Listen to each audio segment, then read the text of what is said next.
जय हिंद दोस्तों, स्वागत है आप सभी का आपके अपने चैनल आर्मी अचीवर्स एकेडमी में। दोस्तों यहाँ पे आज हम बात करने वाले हैं बहुत ही इंपॉर्टेंट टॉपिक पे, जो टिप्स आपको फॉलो करनी है। दोस्तों मैं अपने ऑन एक्सपीरियंस आपको बताने वाला हूँ। ये अगर टिप्स आप फॉलो करते हैं तो आपको जो है 1600 मीटर तो क्या मैं बोलता हूँ 5 किलोमीटर की रनिंग आप आसानी से पास कर सकते हैं। तो दोस्तों चलिए शुरू करते हैं आज के इस वीडियो को।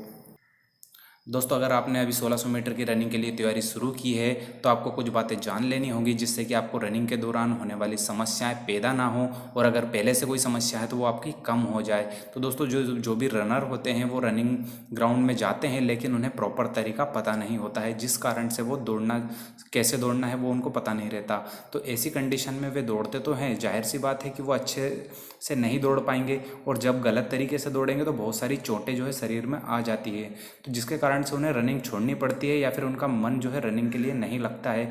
और दोस्तों आज की इस वीडियो में हम ऐसी ही टिप्स के बारे में बताने वाले हैं, जिसको अगर आप ध्यान रखोगे तो इन सारी समस्याओं का आपका समाधान हो जाएगा। दोस्तों जो पहली टिप्स है वो ये है कि दूरी तक दौड़े या फिर देर तक। दोस्तों अगर आपने अभी नया नया दौड़ना शुरू किया है तो आपके दिमाग में यह सवाल ज़रूर आता होगा कि लंबा दौड़ना ज़्यादा ज़रूरी है या फिर ज़्यादा टाइम तक दौड़ना ज़्यादा ज़रूरी है। किस तरीके से दौड़ें जिससे आपके से ज़्यादा आपको फ़ायदा हो, तो मैं आपको बताना चाहूँगा दोस्तों कि दौड़ने के लिए सबसे पहले दो चीज़ों की आवश्यकता होती है। वो है पहला स्टेमिना और दूसरा होता है बॉडी की स्ट्रेंथ। दोस्तों अब यह दोनों चीज़ें एक ही दम से नहीं आती। इसके लिए विकास करने के लिए जो है बॉडी को टाइम चाहिए होता है। जब तक बॉडी सही आकार में नहीं ढल जाती है तब तक रनिंग के दौरान जल्दी थकान, सांसें फूलना, बहुत सी समस्याएं आपको रहेंगी, जिसके कारण आप ज़्यादा दूर तक नहीं दौड़ पाएंगे। तो इसके लिए आपको भले ही कितना भी स्लो दौड़ें, कम स्पीड में दौड़ें, लेकिन एक कांस्टेंट स्पीड में आप दौड़ते हुए लंबी दूरी तक आपको दौड़ना है दोस्तों। और टाइम की फिक्र आप बिल्कुल ना करें, जिससे टाइम आपको ज़्यादा लगे तो लगने दो, मगर आप ज़्यादा दूरी तक दौड़ें। दोस्तों अगला जो पॉइंट है, मेरा टिप्स है, वो ये है कि ध्यान रखें आराम का दिन भी एक ट्रेनिंग का हिस्सा होता है। दोस्तों यहाँ ट्रेनिंग का मतलब मेरा वही है, आप जो रनिंग करते हैं वो आपका ट्रेनिंग पीरियड ही है। तो दोस्तों ट्रेनिंग पीरियड के दौरान आराम करना बेहद ज़रूरी होता है। जब हम मेहनत करते हैं, दौड़ते हैं, तो बहुत सारी मसल्स हमारे शरीर की डैमेज होती है, जिनको रिपेयर होने के लिए आराम देना पड़ता है। अगर यह आराम ना दें तो मसल्स फिर से नहीं बन पाएंगे, जिससे धीरे धीरे हमारा शरीर कमज़ोर होता चला जाएगा। तो हफ्ते में कम से कम 2 दिनों का रेस्ट जरूर लें, जिससे कि बॉडी हमारी फिर से दौड़ने के लिए तैयार हो सके। दोस्तों अगली मेरी टिप्स है कि ग्रुप में दौड़ें। दोस्तों नए नए दौड़ना आपने शुरू किया है तो जहाँ पर आप लोग जो है दौड़ते हैं वहाँ किसी ग्रुप को ज्वाइन कर लें, जिससे बहुत सारे फ़ायदे होंगे। पुराने जो रनर्स हैं उनको दौड़ने से आपको मोटिवेशन मिलेगा। दूसरा आपको जो है टिप्स मिलते रहेंगे, जिससे आपकी रनिंग जो है सफलतापूर्वक निकल जाएगी बिना किसी समस्या के। दोस्तों अगली मेरी टिप्स है दौड़ने को एक अपनी आदत बना लें। दोस्तों अगर लंबे समय तक दौड़ना है तो रनिंग को अपनी दैनिक क्रियाओं के साथ में जोड़ देना चाहिए। इससे अपनी ज़िंदगी का एक हिस्सा बनाकर चलना चाहिए। जो काम जो है हम लोग हर रोज़ करते हैं उसमें हमें किसी तरह की कोई दिक्कत नहीं होती है, और हम उस काम के लिए मोटिवेट रहते हैं दोस्तों।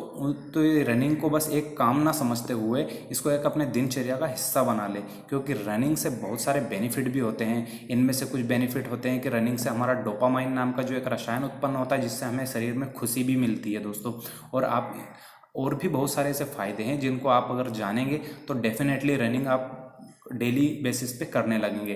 दोस्तों अगली टिप्स है हमारी कि अलग अलग तरीके से प्रशिक्षण करें। दोस्तों क्या है, दौड़ने के लिए पूरे शरीर का मजबूत होना बहुत ज़रूरी होता है। आप जब दौड़ते हैं तो आपको केवल पैर ही नहीं बल्कि पूरा शरीर उसमें सहयोग करता है। जब शरीर आगे तेज़ी की ओर बढ़ता है तो हमें पूरा शरीर को मजबूत करना होता है। तो क्रॉस ट्रेनिंग जो है करना बहुत ज़रूरी है।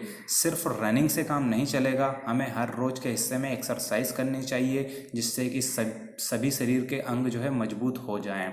दोस्तों अगला मेरा पॉइंट है कि छोटे छोटे लक्ष्य निर्धारित करें। दोस्तों सेट स्मॉल टारगेट्स। दोस्तों क्या है कि दौड़ने के लिए एक लंबा टारगेट ना रखते हुए छोटे छोटे टारगेट्स में इसको डिवाइड कर देना चाहिए, जिससे क्या होगा कि कॉन्फिडेंस लेवल आपका बना रहेगा। जब हम एक छोटे टारगेट को छू लेते हैं तब हमें अगला टारगेट की ओर जाने और स्टार्टिंग में सबसे लंबे टारगेट ना रखने चाहिए। अगर आप ज़्यादा लंबे टारगेट रखेंगे तो शरीर जो है डैमेज हो सकता है, जिसके कारण आप रनिंग छोड़ना पड़ सकता है या फिर आपका जो है मोरल डाउन हो सकता है दोस्तों। अगला जो मेरा टिप्स है वो है संतुलित भोजन खाएं। दोस्तों दौड़ने के लिए सबसे एक अच्छा है कि आपको एक अच्छा भोजन बहुत ज़रूरी होता है, क्योंकि एक रनर अच्छी डाइट नहीं लेगा तो उसकी बॉडी जल्दी रिकवरी नहीं कर पाएगी, जिसके कारण अगले कुछ दिनों के लिए रनिंग का जो परफॉर्मेंस आपका गिर जाएगा। तो अगर हर रोज़ आपको रनिंग करना है और अपने परफॉर्मेंस को भी बढ़ाना है तो अच्छा खाना खाना चाहिए। अच्छे खाने में दोस्तों आपको complex carbohydrate, protein, minerals, fat होने चाहिए, जिससे कि शरीर को एक अच्छा पोषण मिले और वो जल्दी से रिकवर हो सके। दोस्तों अगला पॉइंट है मेरा यहाँ पे कि शरीर में पानी की कमी ना होने दें। दोस्तों जो है रनिंग करते समय जो बॉडी को हाइड्रेट रखना बहुत ज़्यादा ज़रूरी होता है। अगर पानी की कमी होती है तो डायरिया जैसी समस्या हो सकती है, इससे स्टेमिना भी गिरता है। इसके साथ अगर आप डिहाइड्रेशन की प्रॉब्लम में रनिंग करते हैं तो आपके मसल्स क्रैम्प होने के चांसेस भी बहुत ज़्यादा होते हैं। तो ऐसी स्थिति उत्पन्न ना हो इसके लिए आपको अच्छी मात्रा में पानी पीना चाहिए, क्योंकि जब हम रनिंग करते हैं तो ज़्यादातर पानी पसीने के रूप में बह जाता है। तो दोस्तों क्या होता है, उसकी भरपाई हमें करनी चाहिए, जिसके कारण पानी भी पिएं और साथ में जूस भी पिएं और खाने में जो है तरल पदार्थ, सलाद वगैरह खाएं। दोस्तों अगली जो मेरी टिप्स और सबसे इम्पोर्टेंट है इन सारी टिप्सों में से, वो है आपको ध्यान देना है सही जूते के साथ दौड़ें। दोस्तों दौड़ने के बाद पैरों में जो चोटें आती हैं, जैसे पैरों की एड़ी का दर्द, घुटने का दर्द या फिर शाइन स्प्लिंट्स बोलते हैं उसको, जैसी समस्याओं का कारण जिस सही जूते ना पहनना हो सकता है। दोस्तों तो दौड़ने से पहले हमें एक अच्छे जूते का सिलेक्शन करना बहुत ज़रूरी है। दोस्तों एक अच्छे रनर के पास कम से कम 2-3 जोड़ी अच्छे जूते होने चाहिए। इनको आप बदल बदल कर रोज़ पहनें, जिससे कि पैरों में आपको किसी तरह की प्रॉब्लम ना हो। अगर होती है आपको प्रॉब्लम्स तो दोस्तों आपको जूते जो है अच्छी क्वालिटी के ही पहनने हैं। दोस्तों अगला जो मेरा पॉइंट्स है वो है नियमित दौड़ें। दोस्तों अगर आपको जल्दी ही रनिंग करना सीखनी है, 1600 मीटर आपको कैसे भी पास करना है, तो आपको रेगुलरिटी का ध्यान देना होगा। दोस्तों अगर आप एक दिन छोड़कर एक दिन रनिंग करते हैं तो इसी पैटर्न को आप हमेशा फॉलो करना चाहिए। मेरे कहने का मतलब यह है कि आप अगर जितने दिनों का गैप देते हैं वह गैप हमेशा मेंटेन होना चाहिए। अगर आप 4 दिनों के बाद गैप देते हैं तो आपको 4 दिनों का गैप देना है। 3 दिन का देते हैं तो 3 दिन का, अगर आप 1 दिन का गैप देते हैं तो 1 दिन के गैप में आपको कंटिन्यू दौड़ना है, ताकि आपको अच्छे रिजल्ट मिलेंगे। दोस्तों अगला जो मेरी टिप्स है वो ये है कि आपको एक प्रोफेशनल रनर की तरह रहने सीखना होगा। अगर आप एक अच्छा रनर बनना चाहते हैं तो आपको ये ध्यान में रखना होगा, ये बात आपके दिमाग में बिठानी होगी कि आपको एक प्रोफेशनल रनर हैं। अगर आप इस अनुशासन के साथ रनिंग करेंगे तो आप हमेशा टॉप लेवल में रहेंगे, और आप सोचेंगे कि मैं कुछ भी खाऊँ, कैसे भी दौड़ूँ, कैसे भी कुछ भी करूँ, तो आप कभी भी एक अच्छे रनर नहीं बन सकते। तो दोस्तों आपको जो है एक प्रोफेशनल अंडर की तरह अनुशासन में रहना होगा और एक प्रोफेशनली आपको रनिंग करनी होगी। जो दोस्तों अगला मेरा पॉइंट है वो है कि वार्म अप और कूल डाउन जरूर करें।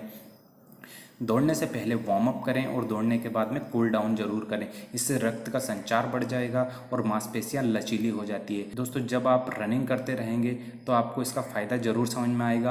वार्म अप और कूल डाउन से जो है शरीर के डैमेज होने के चांसेस बहुत कम हो जाते हैं और रनिंग काफ़ी आसान हो जाती है। तो दोस्तों आप इन सब टिप्स को फॉलो करें और रनिंग 1.5 किलोमीटर ही नहीं, आप 5 किलोमीटर की रनिंग भी बड़ी आसानी से निकाल सकते हैं।